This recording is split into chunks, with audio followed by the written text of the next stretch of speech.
In 1927, a man of nearly 50 years old walked into a bourgeois dinner party in Basel, Switzerland. Everyone around him was laughing, talking, raising their glasses. He stood in the corner of the room, watching, not out of shyness, not out of arrogance, but because every word he heard felt like meaningless noise, as if the entire world was performing in a play whose script he had never received. The man was Harry Haller, the protagonist of Steppenwolf by Hermann Hesse. And the scene Hesse wrote that night was not fiction.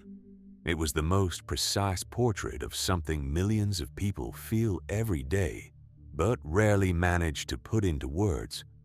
The sensation of standing in the middle of a crowd and still being completely alone. But this scene did not come from Hesse's imagination.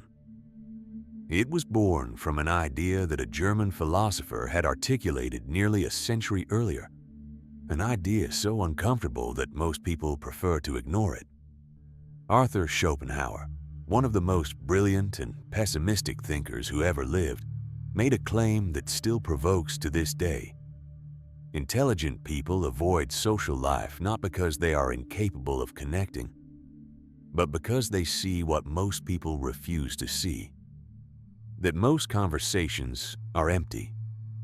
That the majority of social relationships are driven by self-interest, vanity, and the fear of being alone. And that the price of seeing the world clearly is no longer feeling at home inside it. Now, think about your own life. How many times have you left a social gathering feeling emptier than when you arrived?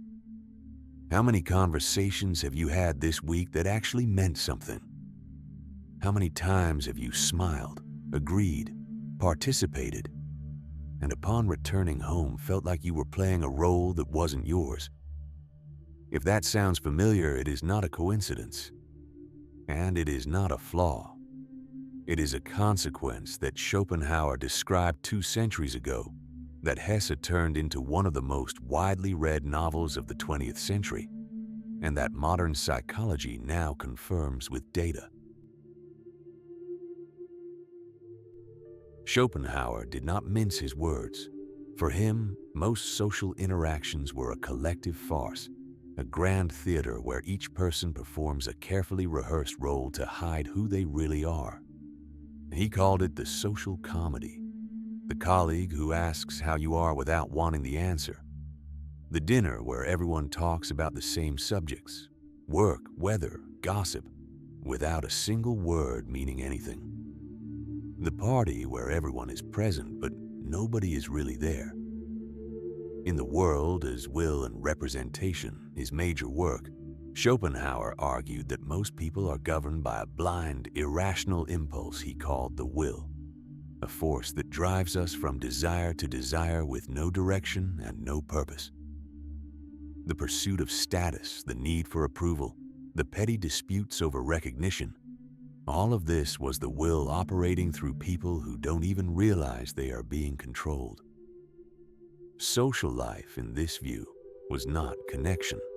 It was collective distraction, a way of never having to face the silence.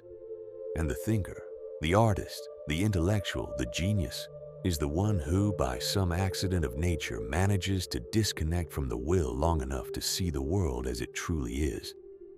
Tesla avoided all human contact because he believed that interactions drained the energy he needed to think. Emily Dickinson spent decades locked in her room, writing poetry the world would only recognize after her death. They were not antisocial people. They were people whose perception was so deep that the surface was not enough. But this clarity comes at a price. Once you see the masks, you can no longer ignore them. And it is this price that a German writer living alone in a rented apartment in Basel would turn into the most honest novel ever written about intellectual solitude. Hermann Hesse published Steppenwolf in 1927, during one of the worst phases of his life. His marriage had fallen apart. His books were not selling. Critics despised him. and he lived alone, drinking too much, sleeping poorly, writing what he felt would be the last thing he would ever write. The protagonist, Harry Haller, is a cultured man, a voracious reader, a deep thinker, who rents a room in the house of a bourgeois family and describes himself as split between two beings, the civilized man who tries to participate in society, and the Steppenwolf, a solitary creature that despises everything superficial and false. There is a scene in the novel that anyone who has ever felt out of place will recognize. Haller is invited to dinner at a professor's house. The table is well set. The conversation is polite. Everyone smiles. And Haller feels a rising nausea, not because of what people say, but because of the abyss between what they say and what they really are. The professor pretends to be more cultured than he is. The wife pretends to be satisfied. The guests pretend to care about each other, and Haller realizes that he himself is pretending, smiling when he wants to scream, agreeing when he wants to tear apart every comfortable certainty in that room. It is Schopenhauer's social comedy, narrated in raw flesh.